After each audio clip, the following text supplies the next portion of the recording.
नमस्कार, आप देख रहे हैं दिवस न्यूज़ और मैं हूं सरफराज आलम। बिहार पंचायत चुनाव की बिगुल बज चुकी है और आचार संहिता अब लागू हो चुका है। ऐसे में पंचायत की पर कितना विकास हुआ है, मुखिया जी ने पंचायत पर कितना विकास का कार्य किया है और क्या क्या बदलाव उन्होंने अपने पंचायत में की है, इसी पर हम बातचीत करने के लिए सहरसा ज़िले के सौर बाजार प्रखंड क्षेत्र के चंदौर पूर्वी पंचायत के मुखिया प्रतिनिधि अवधेश कुमार इस वक्त हमारे साथ मौजूद है। इनसे हम बात करेंगे कि पिछले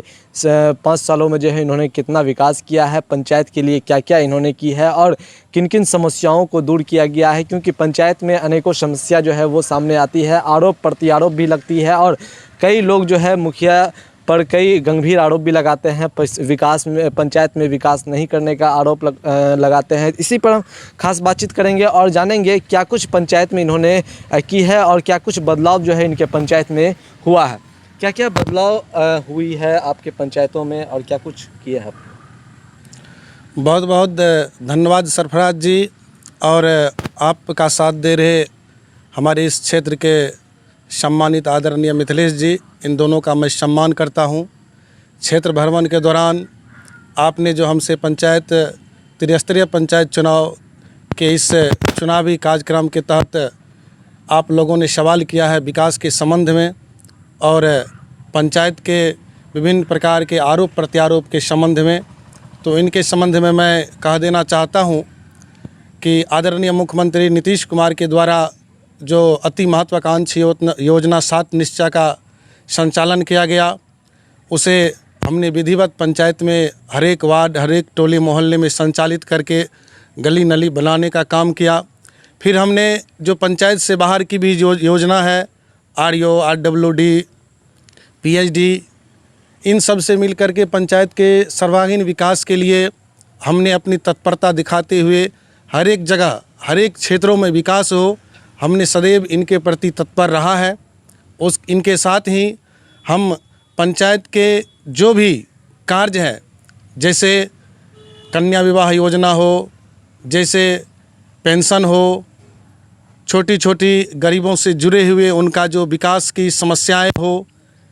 कबीर अंत्येष्टि हो, अन्य जो भी प्रकार की लाभ है, हमने उनके प्रति काफ़ी सक्रिय होकर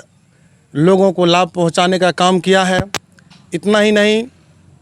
जो बाहर की बड़ी बड़ी परियोजनाएं हैं, जो विभिन्न उलझनों के चलते पंचायत में विकास नहीं हो पा रहा है, उनको भी हमने काफ़ी परिश्रम करके ला करके पंचायत में उनको लाने का काम किया, जिससे लोगों को सुविधाएं मिले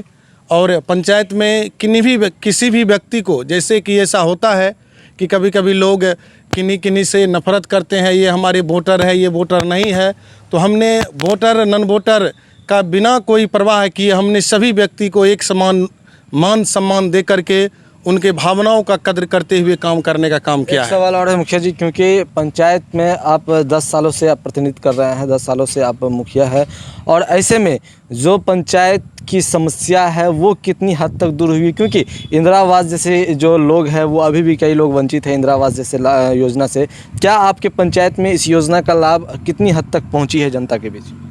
बहुत बहुत धन्यवाद सरफराज जी। आपको सबसे पहले इस बात को भी जानना होगा और आम लोगों को भी जानना होगा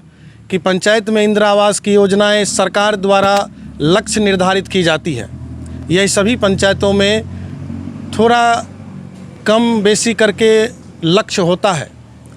और चूँकि ये लक्ष्य वार्ड के हिसाब से होता है, सरकार का वार्ड के आधार पर जो प्रखंड में लक्ष्य दी जाती है, फिर प्रखंड से वार्ड के हिसाब से पंचायतों में उस लक्ष्य को निर्धारित की जाती है। तो सरकार द्वारा जो लक्ष्य दिया गया, उस लक्ष्य के विरुद्ध कितने लोग उसमें हर एक कोटि के आ रहे हैं, मिनोरिटी के हैं, SC ST के हैं, जनरल है, उनके कोटि के अनुसार हमने सारे लोगों को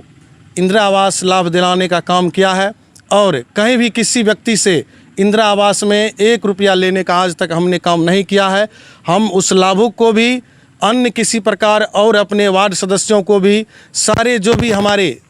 साथ दे करके कदम से कदम मिला करके चल रहे हैं, उनको हिदायत दे करके हमने कहा कि किसी भी व्यक्ति से किसी भी परिस्थिति में इंदिरा आवास में 1 रुपये की रिश्वत नहीं होनी चाहिए। और हमारे इस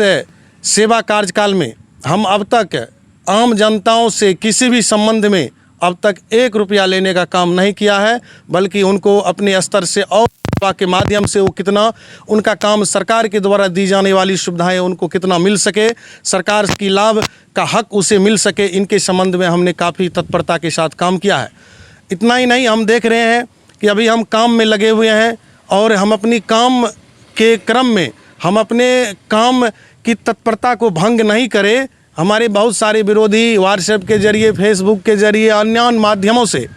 अनावश्यक अनर्गल बयानबाजी करते आ रहे हैं, जो काफ़ी खेदजनक है। वैसे व्हाट्सएप और फेसबुक पर अनर्गल बयान की जो कॉपी है, उनकी जो सरकार के द्वारा व्यवस्थाएं हैं, वो झूठे कथनों पर, झूठे बयानों पर, उन पर मानहानि के खिलाफ मुकदमा करके उनके ऊपर मुकदमा भी चलाया जा सकता है। सरकार के द्वारा जो निर्धारित सज़ा है वो भी हो सकती है। लेकिन हम कभी भी उन बातों का परवाह किए बगैर, चूँकि हमें समय उसमें नहीं गमा करके आम जनताओं के साथ अब तक हम जो पद पर हैं, इनका अब तक हम अपने पद का उपयोग, अपने काम का उपयोग हम आम जनताओं में देना चाहते हैं, बल्कि हम दिग्भ्रमित होना नहीं चाहते हैं। और तो इस प्रकार से हम उन सारे चीज़ों से हट करके आम जनताओं के काम में, आम जनताओं के विकास में हर हमेशा हमने समय दिया है, तत्परता दिखाई है और आम जनताओं का हमें भरपूर सहयोग है।